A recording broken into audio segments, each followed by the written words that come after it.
The morning mist wrapped around Thomas like cold, wet fingers. He walked slowly to the graveyard, carrying white lilies in his shaking hands. The flowers were fresh and bright against his dark coat. Every step felt heavy, like his shoes were made of stone. It had been 3 years.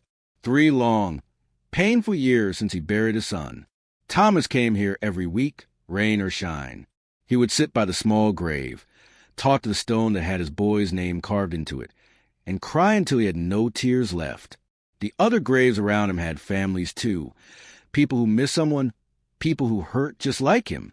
But none of that made his pain smaller. Today was different, though. Today was the day Michael died, the worst day of Thomas's life. He turned the corner past the old oak tree, the one with branches that looked like reaching arms. That's when he stopped. His heart jumped into his throat. There was someone at Michael's grave. A small figure knelt in the dirt, placing flowers on the stone. White lilies, just like the ones Thomas carried. Thomas blinked hard. Maybe his sad brain was playing tricks on him. Maybe he was so tired from not sleeping that he was seeing things that weren't real. But the figure didn't disappear. It was a boy, small, maybe 8 years old. He wore a red jacket, the same red jacket Thomas had buried with Michael. The boy's dark hair fell across his forehead in the exact same way. Even from far away, Thomas could see the boy had scraped knees, dusty pants, and small hands that moved gently across the stone. Thomas's breath caught. His chest felt tight, like someone was squeezing his heart. It can't be. He stumbled backward and hid behind the oak tree. His hands trembled so badly that he dropped one of the lilies. It fell silently onto the wet grass. Thomas pressed his back against the rough bark, breathing fast, his mind spinning in circles.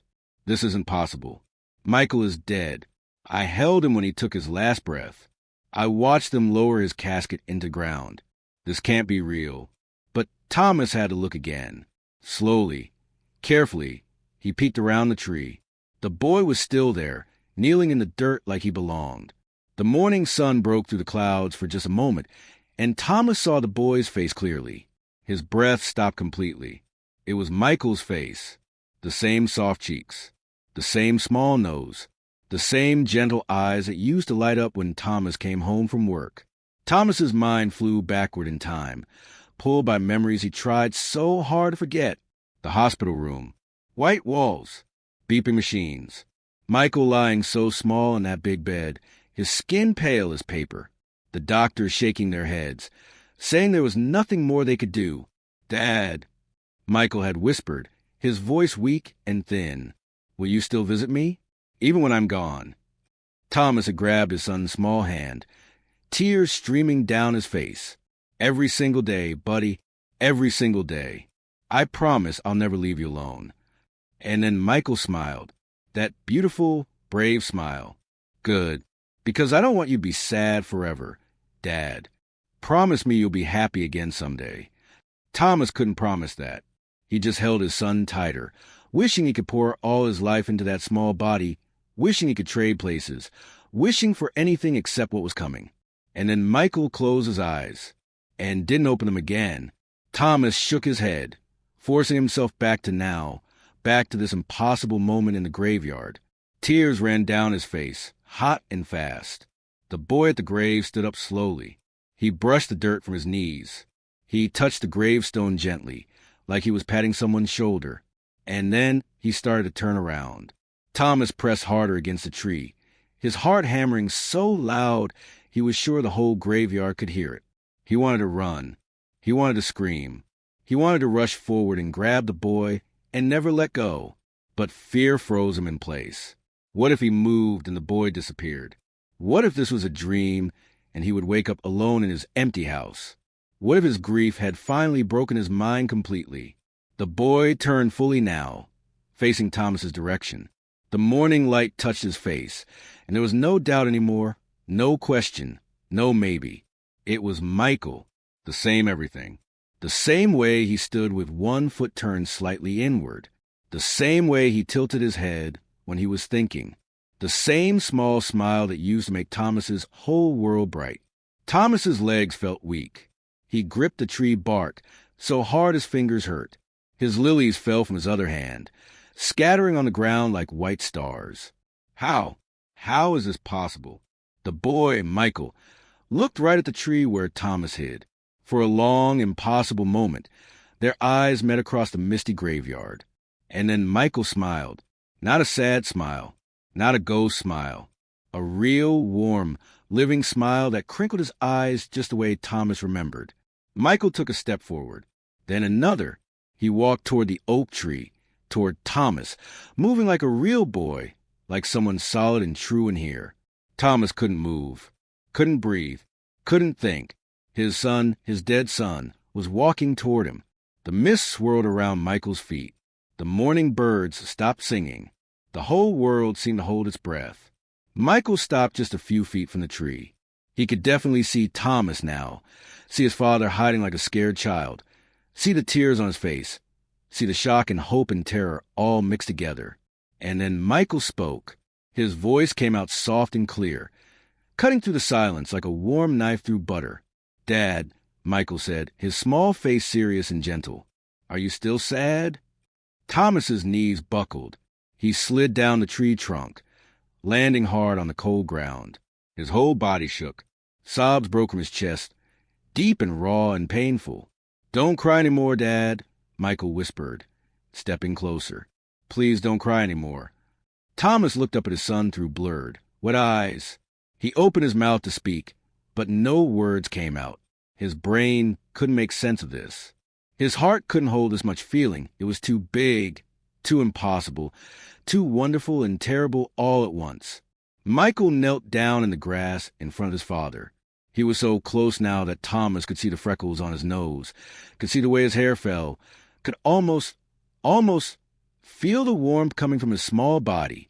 "I'm real, Dad," Michael said quietly. "I know it's hard to believe, but I'm really here." And in that moment, hiding behind an oak tree in a misty graveyard, Thomas had to choose. Believe his eyes and heart, or believe what the world said was impossible. Thomas reached out with a trembling hand. His fingers moved slowly through the air, scared that they would touch nothing, scared that Michael would vanish like smoke. But when his hand touched Michael's shoulder, it was solid, warm, real.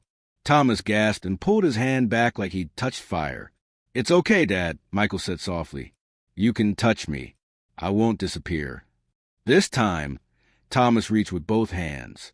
He grabbed Michael's shoulders gently, then pulled him close, wrapping his arms around his son in a hug that he dreamed about for 3 years.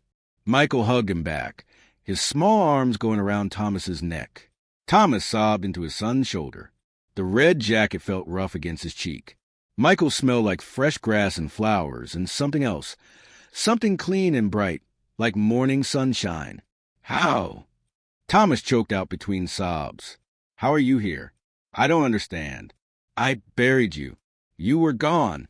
You were—" "I know, Dad," Michael interrupted gently. He pulled back so he could look into his father's eyes. "I know it's confusing, but I'm here now. That's what matters, right?" Thomas touched Michael's face with shaking fingers. He traced his son's cheek, his nose, his forehead, checking that every part was real. Michael stood still, patient, letting his father make sure. "Am I dreaming?" Thomas whispered. "Did I fall asleep at home? Is this my brain being cruel?" Michael shook his head. "You're not dreaming. Look." He picked up one of the lilies that Thomas had dropped. He held it out, and as Thomas watched with wide eyes, the flower began to glow. Soft white light spread from the center of the bloom, making the petals look like they were made of moonlight. "You see," Michael said, "dreams can't do this. This is real. I'm real. Well, sort of real." Thomas took the glowing lily with trembling hands. It felt warm, like it had been sitting in sunshine. The light didn't hurt his eyes. It was gentle and peaceful, like a nightlight in a dark room. "Sort of real," Thomas repeated. His voice cracked. "What does that mean?" Michael sat down in the grass and patted the spot next to him. Thomas sat too, still holding the glowing flower, still afraid this would all disappear if he blinked too hard. "I'm not alive the way I used to be," Michael explained. His voice was calm, like he was talking about something simple, like explaining how rain falls from clouds. But I'm not completely gone either. Love is strong, Dad. Really, really strong. Your love for me and my love for you, it made a bridge. And on special days, I can cross that bridge and visit. Thomas's tears kept falling, but slower now. Special days? Today is the day I died, Michael said. And every year on this day, I come back. I bring lilies to my own grave because I know they're your favorite. Well, they were my favorite first. But you remember that, don't you? Thomas nodded. He remembered everything. Michael had loved lilies since he was tiny. They had a whole garden of them in the backyard.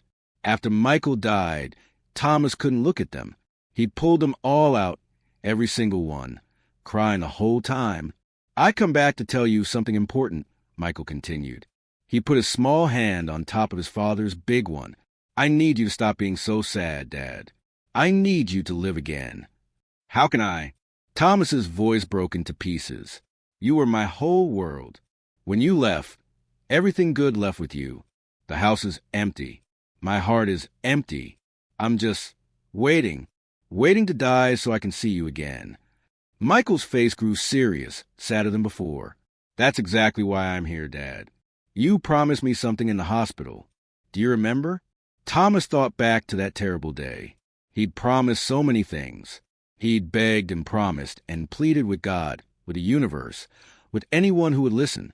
You promised you'd visit me every day, Michael said. And you have. You've kept that promise. But I made you promise something else too. Something you've forgotten. Thomas frowned, trying to remember through the fog of pain that covered those final hours. I asked you to be happy again someday, Michael said quietly. I made you promise that you keep living. Really living. Not just breathing and eating and sleeping. I wanted you to laugh again. To smile. To find joy. I can't, Thomas whispered. Not without you. But I'm not really gone. Michael's voice got a little louder, more urgent. I'm still here. Not the way I was. But I'm here in every lily that blooms. I'm here in the sunrise that you don't look at anymore. I'm here in the memories that you won't let yourself think about because they hurt too much. The glowing lily in Thomas's hand grew brighter, warmer. Love doesn't die when people die, Dad, Michael said. His eyes, those familiar, gentle eyes, looked right into Thomas's soul. It just changes. It becomes something bigger. It becomes a reason you keep going. It becomes a voice in your head that tells you you're strong enough to face another day. Thomas looked down at the lily, then at his son, then at the grave behind him, the grave that had Michael's name on it. His brain still couldn't make sense of this. The world said dead, people stayed dead. Science said this was impossible. But his heart believed every word. I miss you so much, Thomas said, his voice barely a whisper. Every second of every day, I miss you. I know. Michael squeezed his father's hand. And that's okay. Missing someone means they mattered. But, Dad, you're not just missing me. You're disappearing. You're becoming a ghost while you're still alive. That's not what I want for you. What do you want? Thomas asked. Michael smiled. I want you to plant lilies again. I want you to wake up and actually see the sun. I want you to talk to your friends instead of pushing them away. I want you to eat real meals, not just sad sandwiches. I want you to remember the good times we had and smile instead of cry. That sounds impossible, Thomas said.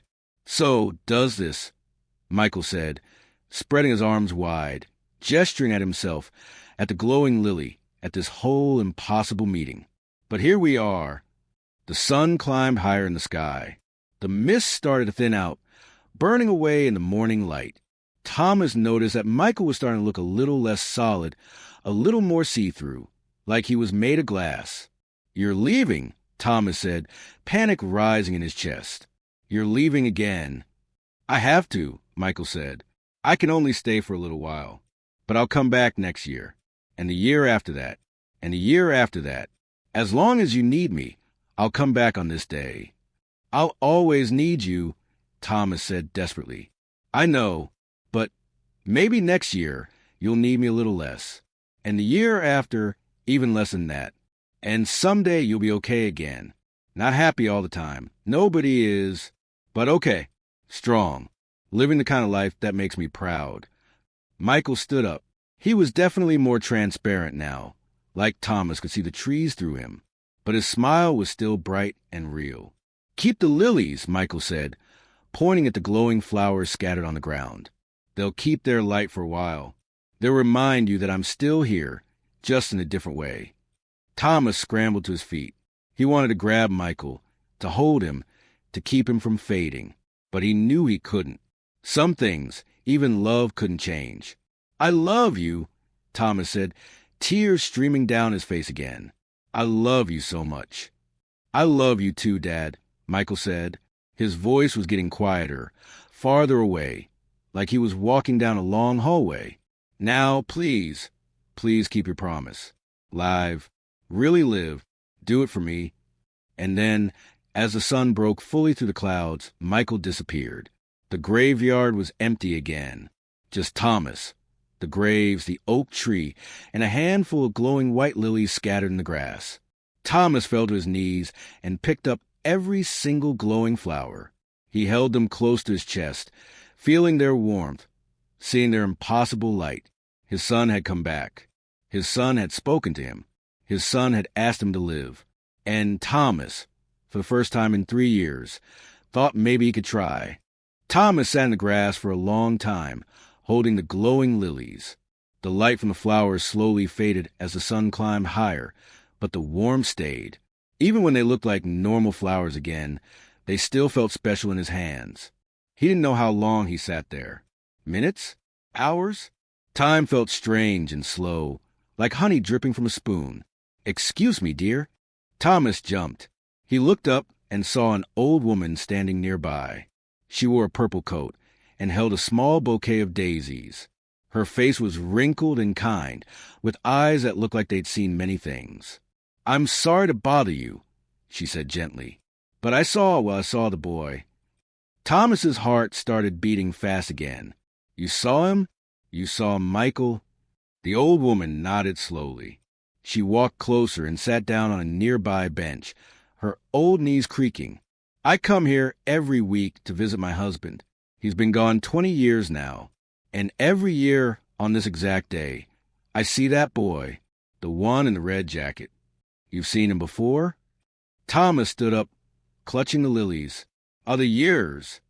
"Every single year for the past 3 years," the woman said. Her eyes were wet with tears, but she was smiling.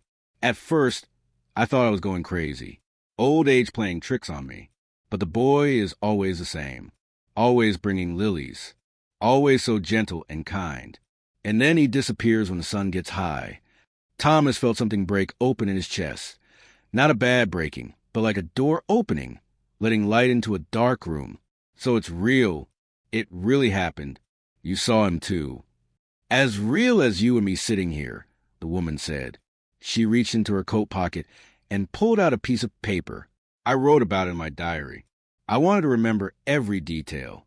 Some miracles are too important to forget." Thomas walked over to the bench and sat beside her. His legs felt shaky, like he'd been running for miles. "I thought I was losing my mind. I thought grief had finally broken me." "Grief doesn't break us, dear," the old woman said softly. "It changes us. Sometimes it makes us smaller and harder, like a dried-up seed. But sometimes, if we let it, grief can crack us open so new things can grow." She pointed at the lilies in Thomas's hands. "Those flowers are still glowing a little, you know, just a tiny bit, around the edges. I can see it." Thomas looked down. She was right. The very edges of the white petals had the faintest glow, like they'd been dipped in starlight. "What does it mean?" Thomas asked. "It means love is stronger than death," the woman said simply. "It means your boy found a way to come back and remind you. And now you have to decide what you're going to do with that gift." Thomas thought about Michael's words. Plant lilies again. See the sun. Live. Really live. "I don't know if I can," Thomas admitted. "I've been sad for so long. I don't remember how to be anything else." The old woman patted his hand. "Start small. Today, you could go home and open your curtains. Let some light in. Tomorrow, maybe you cook a real meal. The day after, Maybe you call a friend. Small steps, dear.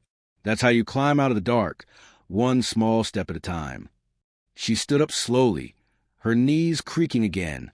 I have to go visit my Harold now. But I want you to know something. That boy of yours, he's special. This whole graveyard feels different on the days he visits. Lighter, more peaceful. Like heaven isn't so far away after all. She walked toward her husband's grave, leaving Thomas alone with his thoughts and his glowing lilies. Thomas looked at Michael's gravestone. The flowers Michael had placed there earlier, the ones his son had brought, were still fresh and perfect. Thomas walked over and knelt beside them. He placed his own lilies next to Michael's, creating a circle of white flowers around the stone. "Okay, buddy," Thomas whispered. "I hear you. I'll try. I promise I'll try." The wind picked up, rustling through the trees. For just a second, Thomas could swear he heard Michael's laugh, that bright, happy sound that used to fill their house. Thomas pulled out his phone. His hands still trembled, but he opened his notes app and started typing. He wrote a letter to his son. "Dear Michael, you came back today. I still can't believe it, but it happened. You were real. You are real. And you asked me to live again. I don't know how to do that yet, but I'm going to try. For you, tomorrow I'll go to the store and buy lily bulbs. I'll plant them in the backyard where our old garden used to be. I'll plant one for every good memory we made together. That's a lot of lilies, buddy. You gave me so many happy days. I'll plant one for the time we built that treehouse, and it fell apart. One for when you learned to ride your bike. One for every bedtime story. One for every hug. One for every I love you. The garden will be big and bright and beautiful. And every time the lilies bloom, I'll remember that you're still here. Not the way you were, but in a new way, a forever way. I miss you. I'll always miss you. But now I understand that missing you doesn't mean I have to stop living. It means I have to live bigger, brighter, better for both of us. Thank you for coming back. Thank you for the miracle. Thank you for reminding me that love doesn't end. I'll see you next year. Same place, same time, and maybe, just maybe, you'll be proud of how far I've come. Love always and forever. Dad. Thomas read the letter 3 times. Then he saved it in his phone, in a special folder he created called Letters to Michael. He stood up, brushed the dirt from his knees, and gathered the glowing lilies. He would take them home. He would put them in water. And tomorrow he would start building the garden. Over the next weeks and months, Thomas kept his promise. He went to the garden store and bought 50 lily bulbs. Then he bought 50 more. He spent days in the backyard, digging in the dirt, preparing the soil, planting each bulb with care and love. His neighbors noticed. They started asking questions. Thomas told them the truth, all of it, about Michael's visit, about the miracle, about the glowing flowers, about the promise to live again. Some people didn't believe him. They smiled politely and changed the subject. But others listened with wide eyes and open hearts. One neighbor brought over more lily bulbs.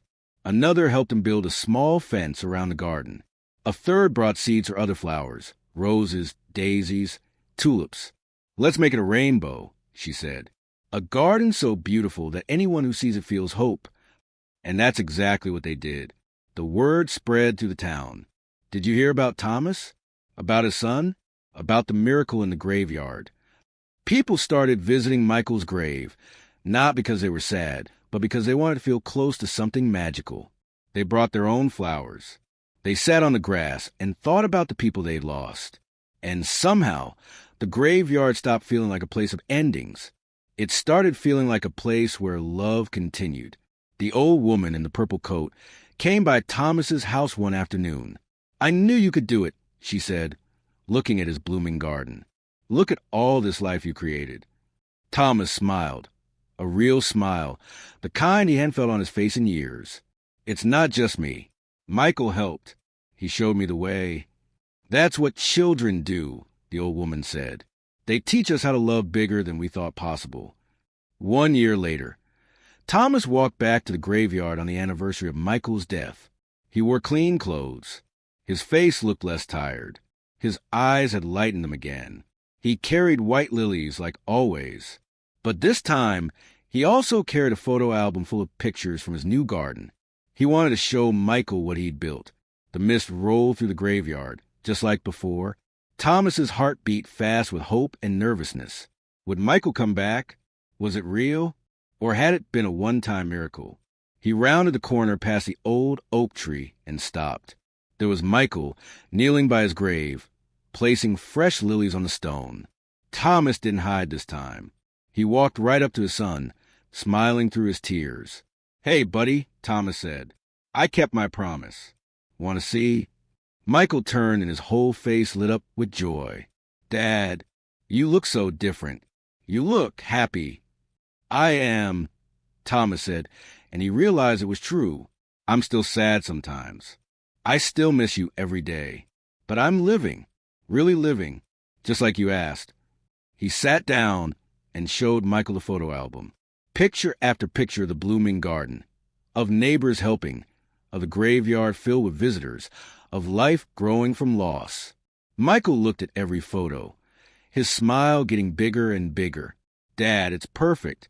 It's exactly what I hoped for." They talked for a long time, father and son, sitting together in the morning mist.